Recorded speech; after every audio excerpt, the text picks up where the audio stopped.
देखो Archimedes law में हमने क्या समझा था दैट कि किसी वाटर से फिल्ड वेसल में अगर कोई भी ऑब्जेक्ट या सॉलिड ड्रॉप किया जाए तो उस वेसल से वाटर डिस्प्लेस होगा। डिस्प्लेस होने वाले वाटर की क्वांटिटी जो होगी वो ऑब्जेक्ट या सॉलिड के वॉल्यूम के इक्वल होगी। ऐसा हमने आर्किमिडीज लॉ में समझा था। इसी का एक दूसरा फॉर्म है कि मान लो किसी वेसल में जो कि पूरी तरह से नहीं लेकिन पार्शली फिल है वाटर से, इस पार्शली फिल्ड वेसल में एक ऑब्जेक्ट डाला जाता है, लेट्स सपोज स्फेयर है ना, डाला जाता है। तो क्या ये बात एक्सेप्टेबल है कि वाटर का लेवल राइज करेगा? जो वाटर लेवल था वो अब थोड़ा बढ़ जाएगा, ये मानते हो क्या?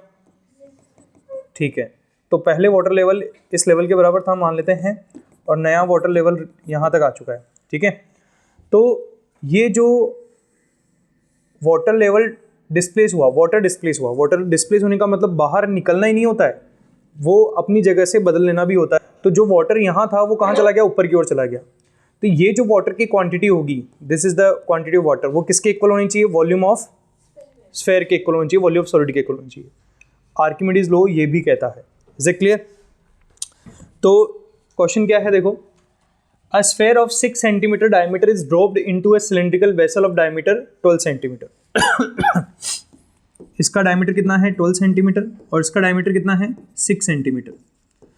इसे ड्रॉप किया गया तो पूछा है कि वाटर लेवल कितना राइज हो जाएगा, find the rise in the water level. तो राइज का मतलब होता है डिफरेंस, है ना, मतलब ये कितना हो जाएगा, यही तो पूछा इसने कि कितना राइज हो जाएगा।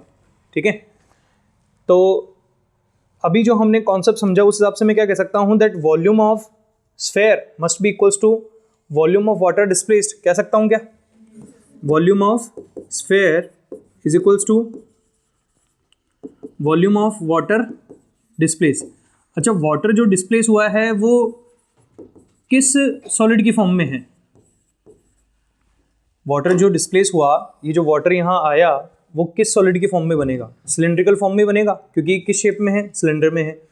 कौन के शेप में अगर ये वेसल होता तो उसका भी शेप कैसा होता? कॉनिकल होता, है ना। तो जैसा शेप है वैसा वैसा राइज करता है। तो वॉल्यूम ऑफ स्फीयर क्या लिख सकते हैं? 4/3 pi r cube equals to volume of water displaced, that is equals to किस फॉर्म में? सिलेंडर की फॉर्म में। सिलेंडर का एरिया वॉल्यूम क्या होता है? Pi r square into H. ये एच किसको माना है? It is not the total height of the water level, it is the just difference of the water level, है ना। तो एच क्या है? वही राइज जो पूछा है वही है एच यहाँ पर। अब एच फाइंड करना है, कैसे करें? पाई से pi reduce, 4/3 into 3 divide by 6 into 6 equals to what? H. So 3 से 3 रिड्यूस और 3 से 2 टाइम्स 2 रिड्यूस एंड 2 से, तो that means H is equals to what? 1। और यूनिट क्या चल रही थी? सेंटीमीटर। तो H will be equals to what? 1 centimetre. तो जो वाटर लेवल में राइज आएगा वो कितना आ जाएगा? 1 सेंटीमीटर का राइज आ जाएगा। मतलब पहले वाटर लेवल जहाँ भी था उससे 1 सेंटीमीटर ऊपर तक वाटर आ जाएगा, बिकॉज ऑफ उसमें एक सॉलिड ड्रॉप कर दिया गया है।